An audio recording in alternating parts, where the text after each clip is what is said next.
இந்த சத்தத்தை கேட்கிற ஏதோ ஒரு தேவனுடைய பிள்ளை, ஆண்டவருடைய பிள்ளையை நீங்கள் நம்பிக்கொண்டிருந்த கடைசி நம்பிக்கை, நீங்கள் நினைத்து கொண்டிருந்த அந்த கடைசி விசுவாசம், அத்தனை பேரும் சொல்லி இருக்கலாம் இது நடக்காது என்று சொல்லி இருக்கலாம், அத்தனை பேரும் எதிர்மறையாய் பேசி இருக்கலாம்.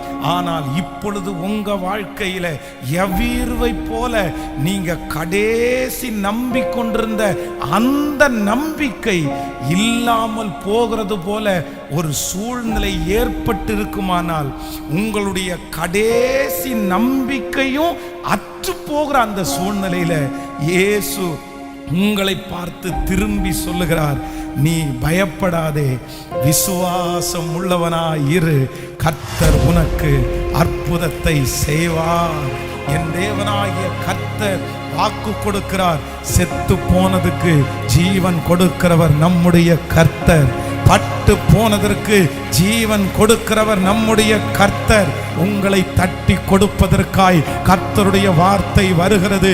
இந்த ஜெபத்தில் இருக்கிற சிலரை கர்த்தர் திரும்பி பார்க்கிறார்.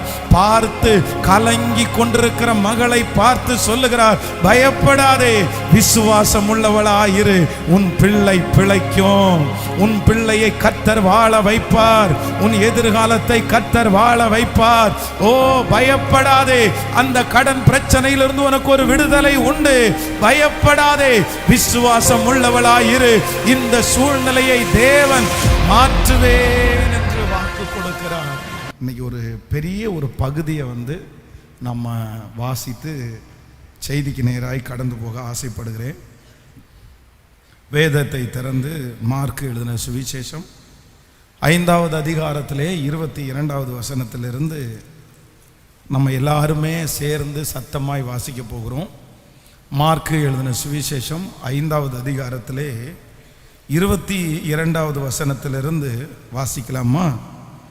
அப்பொழுது ஜெப ஆலய தலைவரில் ஒருவனாகிய யவீரு என்பவன் வந்து அவரை கண்டவுடனே அவர் பாதத்திலே விழுந்து, என் குமாரத்தி மரண அவஸ்தைப்படுகிறாள், அவள் ஆரோக்கியம் அடையும்படிக்கு நீர் வந்து அவள் மேல் உமது கைகளை வையும், அப்பொழுது பிழைப்பாள் என்று அவரை மிகவும் வேண்டிக் கொண்டான்.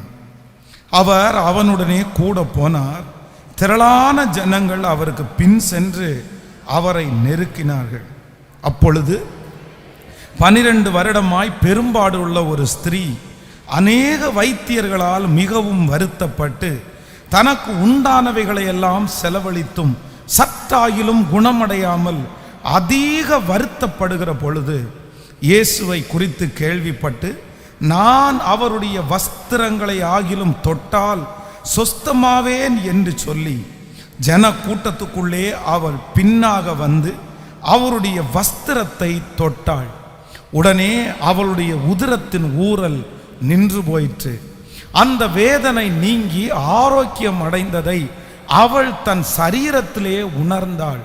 உடனே இயேசு தம்மிடத்திலிருந்து வல்லமை புறப்பட்டதை தமக்குள்ள அறிந்து ஜன கூட்டத்திற்குள்ளே திரும்பி, என் வஸ்திரத்தை தொட்டது யார் என்று கேட்டார்.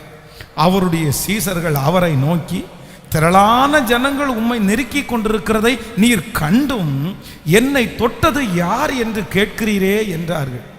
இதை செய்தவரை காணும்படி அவர் சுற்றிலும் பார்த்தார். தன்னிடத்திலே சம்பவித்ததை அறிந்த ஸ்திரீயானவள் பயந்து நடுங்கி அவர் முன்பாக வந்து விழுந்து உண்மையெல்லாம் அவருக்கு சொன்னாள். அவர் அவளை பார்த்து, மகளே, உன் விசுவாசம் உன்னை ரட்சித்தது, நீ சமாதானத்தோடே போ, உன் வேதனை நீங்கி சுகமாயிரு என்றார். அவர் இப்படி பேசிக்கொண்டு இருக்கையில் ஜெப ஆலய தலைவனுடைய வீட்டிலிருந்து சிலர் வந்து, உம்முடைய குமாரத்தி மரித்து போனாள், இனி ஏன் போதகரை வருத்தப்படுத்துகிறீர் என்றார்கள். அவர்கள் சொன்ன வார்த்தையை இயேசு கேட்டவுடனே ஜெப ஆலய தலைவனை நோக்கி, பயப்படாதே, விசுவாசம் உள்ளவனாய் இரு என்று சொல்லி, அந்த கடைசி வாசித்த வசனத்தை திரும்பவும் ஒரு வாசிக்க போகிறோம். 36வது வசனம். அவர்கள் சொன்ன வார்த்தையை இயேசு கேட்ட உடனே ஜெப ஆலய தலைவனை நோக்கி, பயப்படாதே, விசுவாசம் உள்ளவனாய் இரு. பயப்படாதே, விசுவாசம் உள்ளவனாய் இரு. நீ பயப்படாதே, விசுவாசம் உள்ளவனாய் இரு. இன்றைக்கு ஆண்டவருடைய வார்த்தையை கேட்கும்படியாக வந்திருக்கிற கர்த்தருடைய பிள்ளைகளே, ஆவியானவர் கடந்த நாட்களிலே வார்த்தைக்காக ஜெபித்த போது என்னுடைய இருதயத்திலே வைத்த ஒரு வார்த்தை என்னவென்றால், பயப்படாதே, விசுவாசம் உள்ளவனாய் இரு. உங்களுடைய வாழ்க்கையிலே நடந்து கொண்டிருக்கிற காரியங்கள் ஒருவேளை உங்களுடைய விசுவாசத்தை சேதப்படுத்தி இருக்கலாம். அதனாலே நீங்கள் பயப்பட்டு இந்த காரியம் என்னமாய் முடியுமோ, இது தீமையாய் முடிந்து விடுமோ என்றெல்லாம் உங்களுடைய மனது இன்னைக்கு குழம்பி கொண்டு இருக்குமானால், ஆவியானவர் இன்றைக்கு ஒவ்வொரு பிள்ளைகளையும் பார்த்து சொல்லுகிறார், பயப்படாதே, நீ விசுவாசம் உள்ளவளாய், விசுவாசம் உள்ளவனாய் இரு. என்னுடைய விசுவாசம் சேதப்பட்டது, என்னால் நம்பவே முடியல, இந்த காரியம் நடக்குமா, இந்த காரியத்தை நான் அடைவேனா, பல வருடங்களாய் நான் எதிர்பார்த்து கொண்டிருக்கிறேன், எத்தனை ஆண்டுகளாக இதற்காக ஜெபித்து கொண்டிருக்கிறேன், ஆனால் இப்பொழுது தற்போது என்னால் நம்பவே முடியவில்லை அப்படின்னு யார் இருந்தாலும் ஆவியானவர் இன்றைக்கு உங்களுக்கும் எனக்கும் வாக்கு கொடுக்கிறார், பயப்படாதே, விசுவாசம் உள்ளவராயிரு. ஹல்லேலூயா. கர்த்தருடைய பிள்ளைகளே, இந்த வார்த்தையை நேற்றைக்கு இரவிலே நான் தியானிக்கும் போது எனக்கு மிகவும் சந்தோஷமாய் ரொம்ப ஆச்சரியமாய் இருந்துச்சு. ஆண்டவராகிய இயேசு கிறிஸ்து ஒரு ஜெப ஆலய தலைவனை பார்த்து தான் இந்த வார்த்தையை ஆண்டவர் சொல்லுகிறார். இந்த வார்த்தையை ஆண்டவர் சொல்லும் போது அந்த ஜெப ஆலய தலைவனுக்கு இருந்த 3 விதமான சூழ்நிலையை குறித்து இன்றைக்கு நான் உங்களோடு கூட பேச போகிறேன். ஆண்டவர் என்னிடத்தில் சொல்லி அனுப்பின வார்த்தை, இன்றைக்கு இந்த ஜெபத்திலே இருக்கிற இந்த சத்தத்தை கேட்கிற நிறைய பேரை பார்த்து இதே வார்த்தையை ஆண்டவர் சொல்லுகிறார். ஒருவேளை இந்த எவ்விரு கடந்து வந்த இதே பாதைகளிலே நீங்கள் கடந்து வரலாம், ஆனால் நம்மை பார்த்துதான் கர்த்தர் திருவுளம் பற்றுகிறார். நீ பயப்படாதே, விசுவாசம் உள்ளவளாயிரு. ஆமேன் சொல்லுங்கள். நம்ம ஒரு 3 காரியத்தை இன்றைக்கு பார்க்க போகிறோம். ஆண்டவர் என்ன சிச்சுவேஷன்ல, எந்த சூழ்நிலையில இந்த வார்த்தையை கர்த்தர் சொன்னார். நம்பர் 1, முதலாவதாக நம்ம வாசிக்க போகிறோம் 36வது வசனத்தை திரும்ப ஒரு விசை வாசிக்க போகிறோம். 36வது வசனத்தை வாசிக்க போகிறோம். அவர்கள் சொன்ன வார்த்தையை இயேசு கேட்ட உடனே ஜெப ஆலய தலைவனை நோக்கி, பயப்படாதே. நீங்கள் 35வது வசனத்தை வாசிக்கலாம். அவர் இப்படி பேசிக் கொண்டிருக்கையில் ஜெப ஆலய தலைவனுடைய வீட்டில் இருந்து சிலர் வந்து, உம்முடைய குமாரத்தி மரித்து போனாள், இனி ஏன் போதகரை வருத்தப்படுத்துகிறீர் என்றார்கள். கவனிங்க, ஆண்டவராகிய இயேசு கிறிஸ்துவை இந்த எவீரு என்கிற இந்த மனுஷன் வந்ததற்கு என்ன காரணம் என்று சொன்னால், தன்னுடைய மகள் மரண அவஸ்தையில் இருக்கிறாள், அவளை என்னால் பார்க்க முடியல, அவளுடைய உயிருக்கு போராடிட்டு இருக்கிறா, எப்படியாவது அவளை மீட்டு எடுக்கணும், எப்படியாவது ஆண்டவர் அவளை சுகப்படுத்துவார் என்கிற ஒரு பெரிய நம்பிக்கையில் ஆண்டவரை தேடி இந்த மனுஷன் வருகிறார். அப்போ ஆண்டவர் உடனே சொல்றாரு, நான் வரலன்னு சொல்லல, இல்லை இங்க இருந்துட்டே நான் சுகப்படுத்துறேன் அப்படின்னும் ஆண்டவர் சொல்லல. ஆண்டவர் சரி வா போலாம் அப்படின்னு சொல்லி அவனோடு கூட சேர்ந்து பிரயாணப்படுகிறார். ஆனால் இடையிலே நம்ம வாசித்தது ஒரு பெரிய சம்பவம் அங்க நடக்கிறது. பல வருடங்களாய் வியாதியாக்கப்பட்ட ஒரு சகோதரிக்கு ஆண்டவர் பரிபூரணமான சுகத்தை கொடுக்கிறார். ஆனா அந்த சகோதரிக்கு சுகத்தை கொடுத்து முடிச்ச அடுத்த நிமிஷத்துல ஒரு செய்தி வருது, நீ எந்த மகளுக்காக போதகரை பார்க்க போனாயோ, நீ எந்த மகளுக்காக நீ ஜெபிக்கிறதற்காக அவரை கூட்டிட்டு வந்தாயோ, அந்த மகள் இப்போ உயிரோட இல்லை, அந்த மகள் இறந்துட்டா. அந்த மகள் இறந்து போனதுனால இனி போதகரை வருத்தப்படுத்த வேண்டாம். அப்போ நான் என்ன நம்புறேன் அப்படின்னு சொன்னா, அவனுடைய வாழ்க்கையிலே இந்த ஜெப ஆலய தலைவனுக்கு இருந்த கடைசி நம்பிக்கை என்ன அப்படின்னா, என் ஆண்டவர் தொட்டால் என் பிள்ளை சுகப்படுவாள், என் ஆண்டவர் வந்தா என் மகளுக்கு கண்டிப்பாக ஒரு அற்புதம் நடக்கும். அங்க இருக்கிற பலர் சொல்லி இருக்கலாம், ஐயா இது எங்க சுகமாக போகுது, கண்டிப்பாக அற்புதம் நடக்க போறது இல்லை, நீங்க போக வேண்டாம், உங்க பிள்ளைய பார்த்தாலே தெரியுது, இன்னும் 2 மணி நேரம் கூட தாங்காது, இன்னும் 1 மணி நேரம் கூட தாங்காது.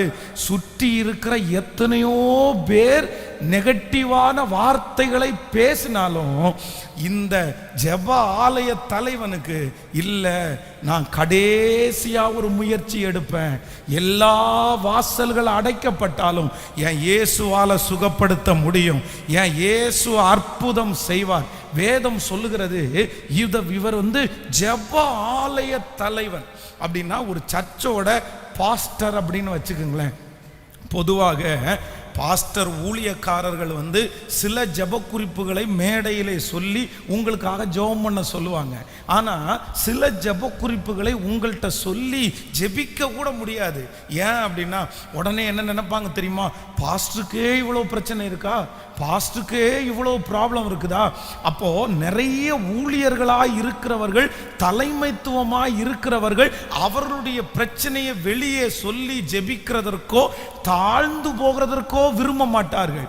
இந்த ஜெப ஆலய தலைவனுக்கு இருக்கிற டியூட்டியை குறித்து நீங்க வாசிச்சீங்கன்னா, இவர்கள் பஞ்சாகமம் அப்படின்னா அந்த தோரா அப்படின்றாங்கல்ல, அந்த நாளிலே தோரா அப்படின்றவாங்க ஆதியாகமம், யாத்ராகமம், லேவியராகமம், எண்ணாகமம், உபாகமம், இந்த 5 ஆகமங்களையும் வாசித்து ஜனங்களுக்கு என்ன பண்ணுவாங்க அப்படின்னு சொன்னா சொல்லி தருவாங்க.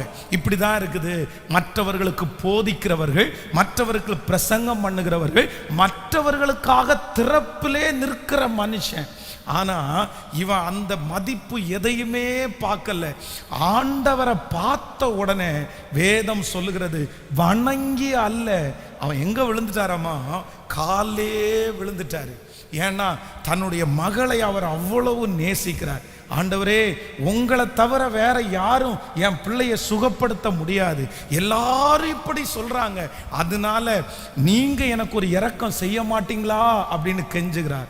ஆனா கொஞ்ச நேரத்திலே என்ன பதில் வருது அப்படின்னா, நீ இதுவரையிலும் நம்பிக்கொண்டிருந்த நம்பிக்கை வீணா போயிருச்சு, உன் பிள்ளை செத்து போயிருச்சு, உன் பிள்ளை இறந்து போயிருச்சு, இனி போதகரை வருத்தப்படுத்த வேண்டாம்.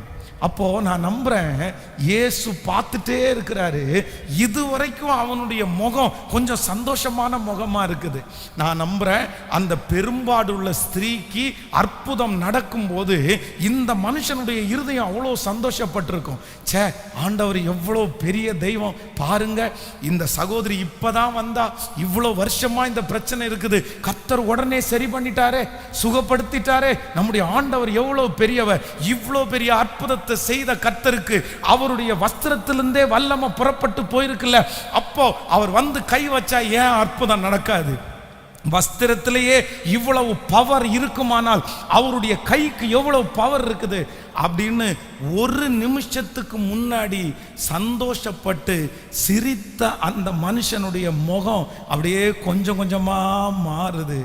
அப்பதான் ஆண்டவர் அந்த மனுஷனை திரும்பி பார்த்து சொல்றாரு, நீ பயப்படாதே, விசுவாசம் உள்ளவனாய் இரு.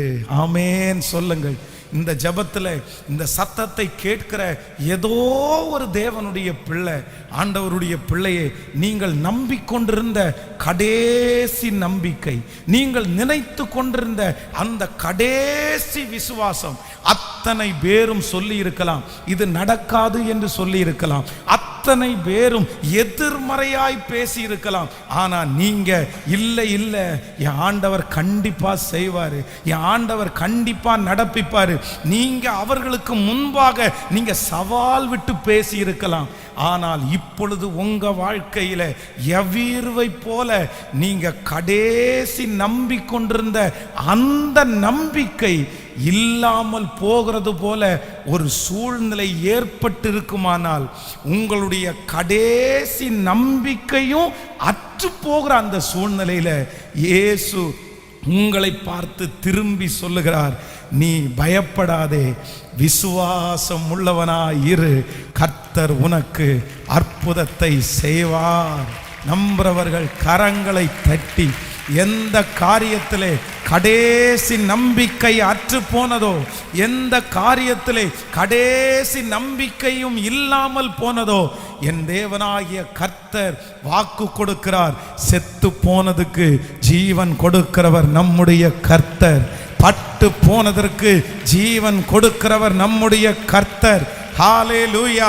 மனிதரால் இனி முடியாது என்று சொன்ன அந்த காரியத்தை நடப்பித்து முடிக்கிறவர் கர்த்தர். எத்தனை பேர் உங்களை பார்த்து அந்த காரியத்தை நம்பாதே, அந்த காரியத்திற்கு பின்பாக செல்லாதே, அது இனி உனக்கு கிடைக்க போவது இல்லை, அது இனி உனக்கு வராது, உன் வாழ்க்கையிலே அந்த வெற்றியை பார்க்க முடியாது என்று எத்தனை பேர் சொன்னாலும் உங்களை தட்டி கொடுப்பதற்காய் கர்த்தருடைய வார்த்தை வருகிறது. இந்த ஜெபத்தில் இருக்கிற சிலரை கர்த்தர் திரும்பி பார்க்கிறார். பார்த்து கலங்கி கொண்டிருக்கிற மகளை பார்த்து சொல்லுகிறார், பயப்படாதே, விசுவாசம் உள்ளவளாயிரு, உன் பிள்ளை பிழைக்கும், உன் பிள்ளையை கர்த்தர் வாழ வைப்பார், உன் எதிர்காலத்தை கர்த்தர் வாழ வைப்பார். ஓ பயப்படாதே, அந்த கடன் பிரச்சனையிலிருந்து உனக்கு ஒரு விடுதலை உண்டு. பயப்படாதே, விசுவாசம் உள்ளவளாயிரு, இந்த சூழ்நிலையை தேவன் மாற்றுவேன் என்று வாக்கு கொடுக்கிறார். கைகளை அசைத்து ஒரு ஹல்லேலூயா சொல்லலாம். எனக்கு ரொம்ப ஆச்சரியமா இருந்துச்சு. ஆண்டவர் இந்த எவீருவை பார்த்து பயப்படாதேன்னு சொல்லும் போது இந்த எவீரினுடைய சூழ்நிலை எப்படி இருந்துச்சு அப்படின்னா, தன்னுடைய கொஞ்ச நம்பிக்கையும் அப்படியே அழிஞ்சிருச்சு. நீங்க இந்த ஆண்டவராகிய இயேசு கிறிஸ்து திரும்ப இவரோட சேர்ந்து ஃபாலோ பண்ணி அவங்க வீட்டுக்கு போகும்போது பார்த்தீங்க அப்படின்னா, சந்தடி பண்ணுகிறவர்களா அங்க பார்த்தாங்களாம். சந்தடி பண்ணுகிறவர்களையும் அதான் மோளம் அடிக்கிறவங்களையும் அந்த சாவுக்கு பாட்டு பாடுவாங்க பாருங்க, அவங்க எல்லாருமே வீட்டில் இருந்ததுனால ஆண்டவருக்கு ரொம்ப கோபம் வந்துச்சாம். உள்ளே பிரவேசித்து, நீங்கள் சந்தடி பண்ணி அழுகிறது என்ன? பிள்ளை மரிக்கவில்லை, நித்திரையாயிருக்கிறார் என்றார். அப்ப நான் நம்புறேன், இந்த மனுஷனுக்கு ஒருத்தருக்கு மட்டும்தான் விசுவாசம் இருந்திருக்குது, அங்க இருக்கிற யாருக்குமே நம்பிக்கை இல்லை. அவங்க எல்லாருமே அந்த பிள்ளைய என்ன பார்த்துட்டு இருந்தாங்கன்னா, இந்த பிள்ளைக்கு வந்திருக்கிற வியாதி மரணத்திற்கு ஏதுவான வியாதி, இந்த வியாதிப்பட்டவன் இன்னவன் செத்துட்டான், இந்த வியாதிப்பட்ட இந்த மனுஷன் உயிரோட இல்லை, இந்த வியாதி 2 மணி நேரம் தான் உயிரோட இருக்கும், பாருங்க இன்னும் சில மணி நேரத்துக்குள்ள செத்து போகுது, இதனுடைய சிம்டம்ஸ் எல்லாம் தெரியுது. அப்போ சுற்றி இருந்த அத்தனை பேருமே இந்த குழந்தை செத்து போயிடும்னு நினைக்கும் போது நான் நம்புறேன், தேவனை பார்த்து பிழைக்கும் என்று கடைசி நம்பிக்கையை வச்சது இந்த தேவ மனுஷன் மட்டும்தான். இந்த ஜபத்தில் பலர் அப்படிதான் இருக்கிறீர்கள். நீங்க இன்னும் நம்பிக்கை வச்சிருக்கிறீங்க, நீங்க இன்னும் விசுவாசம் வச்சிருக்கிறீங்க, நீங்க இன்னும் தேவனை பயங்கரமாய் நம்புகிறீர்கள். இல்ல கர்த்தர் செய்வாரு பாஸ்டர், உங்களை பார்த்து சொல்றவங்களை பார்த்து சொல்றீங்க, இல்ல ஆண்டவர் என்ன கைவிட்டு விடுவாரா, என்ன மறந்துடுவாரா, நான் அவ்வளோ பெரிய துரோகி எல்லாம் ஒன்றும் இல்லை, எத்தனையோ பேருக்கு கர்த்தர் செய்திருக்கிறாரு. ஆனா அட் பிரசன்ட் இந்த சத்தத்தை கேட்கும் போது உங்களுடைய வாழ்க்கை ஒருவேளை திரும்ப கட்டப்படாது என்கிற ஒரு முடிவுக்கு வந்திருக்கலாம். உங்களை சுற்றி இருக்கிற நிறைய பேர் எவ்வீருவை பார்த்து பேசினது போல உங்களை பார்த்து இன்னைக்கு பேசிட்டு இருக்கலாம். இனி போதகரை வருத்தப்படுத்தாத, இனி ஜெபம் பண்றதை நிறுத்து, இனி உபவாசம் இருக்க வேண்டிய அவசியம் இல்லை, இனி ஏன் அழுற, இனி ஏன் தாங்கி தாங்கி நீ போற, இனி எதுக்கு முன்னேறி நீ போற, நீ நிறுத்திக்கோ, இது நடக்க போறது இல்லை. இத்தனை வருஷத்தை வேஸ்ட் பண்ணினது பத்தாதா, இத்தனை வருஷத்தை சச்சுன்னு போனது பத்தாதா, இத்தனை வருஷத்துல நீ பைபிளை தூக்குனது பத்தாதா, ஒரு நன்மையும் நீ பார்க்கல, இல்ல நீ ஏன் திரும்ப திரும்ப போற, நீ நிறுத்திக்கோ, போதும், இதுக்கு மேல வேண்டாம், எல்லாமே முடிஞ்சிருச்சுன்னு உங்களை சுற்றி இருக்கிற எத்தனை பேர் உங்களை பார்த்து சொன்னாலும் நீங்கள் ஆராதிக்கிற கர்த்தர் இந்த திருச்சபையிலே உலாவுகிற தேவன், உங்க பக்கத்திலே இருக்கிற தேவன் உன் கரத்தை பிடித்து வாக்கு கொடுக்கிறார். மகளே, மகனே, பயப்படாதே, விசுவாசம் உள்ளவளாய், விசுவாசம் உள்ளவனாய் இரு. அந்த காரியத்திலே ஒரு அற்புதத்தை நான் நடப்பிப்பேன். உன்னை நான் சாட்சியாய் நான் நிறுத்துவேன். உனக்கு நான் செய்கிறதை ஓ ஹalleluya இந்த உலகம் பார்த்து ஆச்சரியப்பட போகிறது. எத்தனை பேர் விசுவாசிக்கிறீங்க?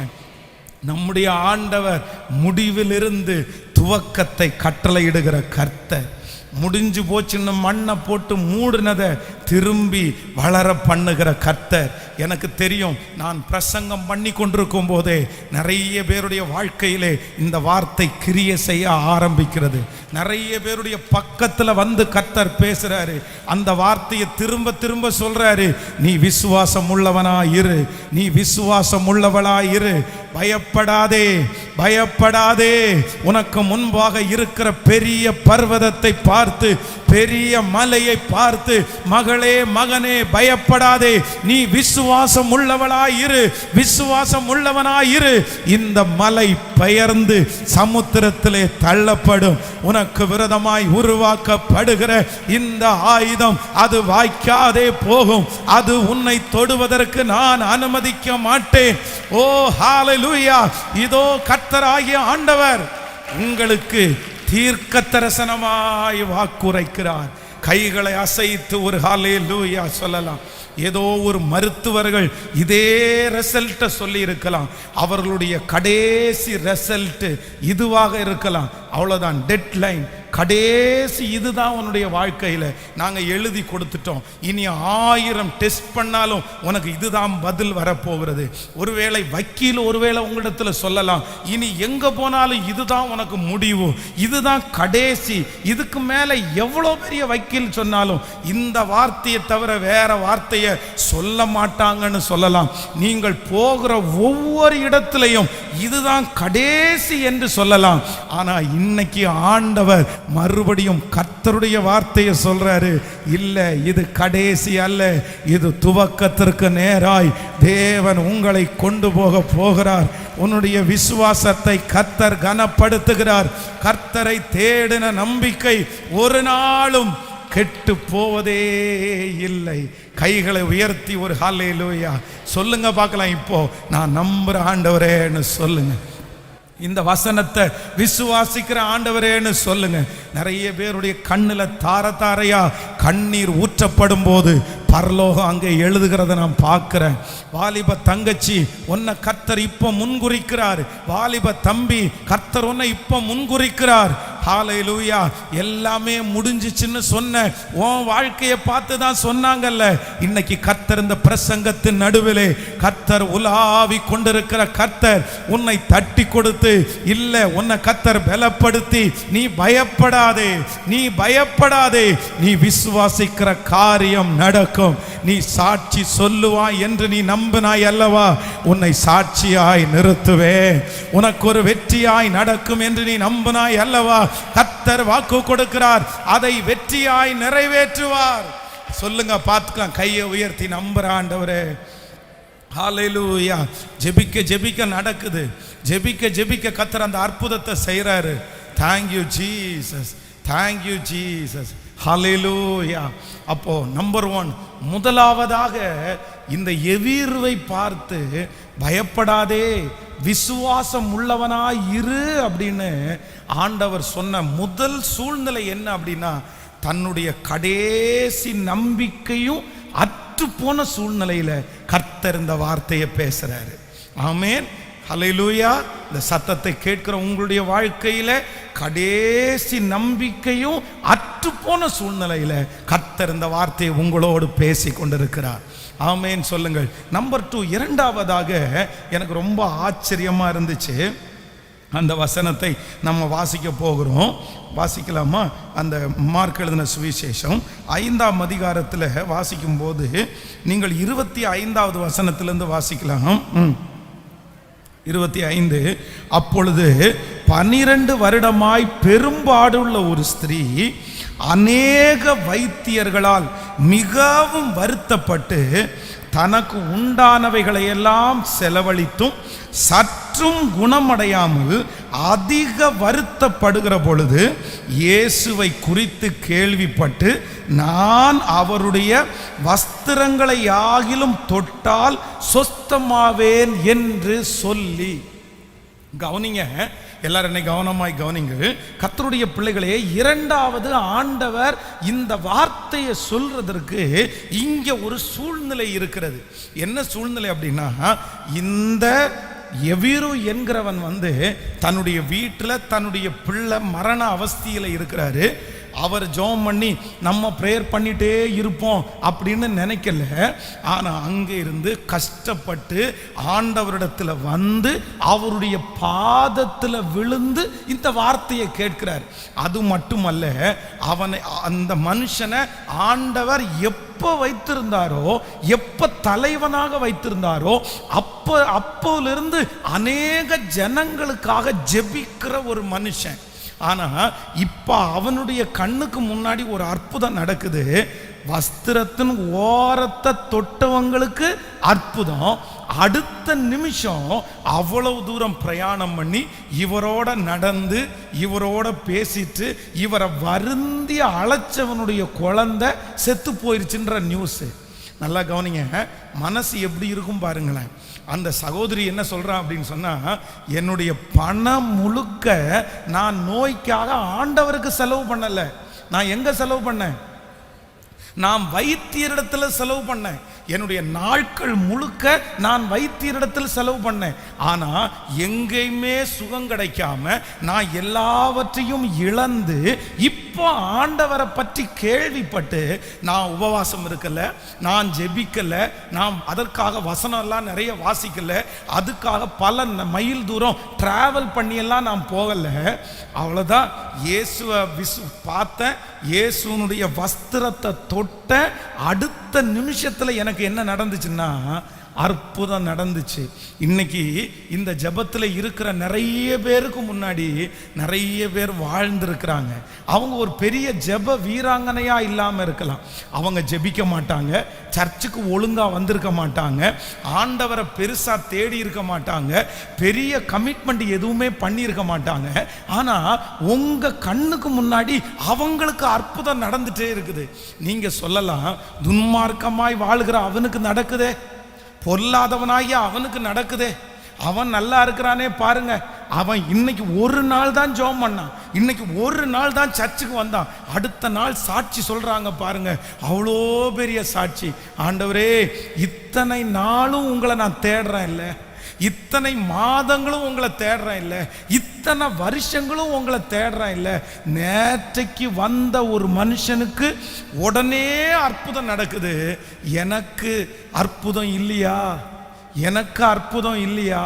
அப்பதான் ஆண்டவர் சொல்றாரு, கொஞ்ச நேரம் ஜெபிச்சு இல்லை, கொஞ்ச நேரம் என்ன தேடினவர்களுக்கே இவ்வளோ பெரிய அற்புதத்தை நான் செய்வேனே, ஆனால் கண்டிப்பாக உனக்கும் நான் செய்வதற்கு. ஹல்லேலூயா, ஹல்லேலூயா.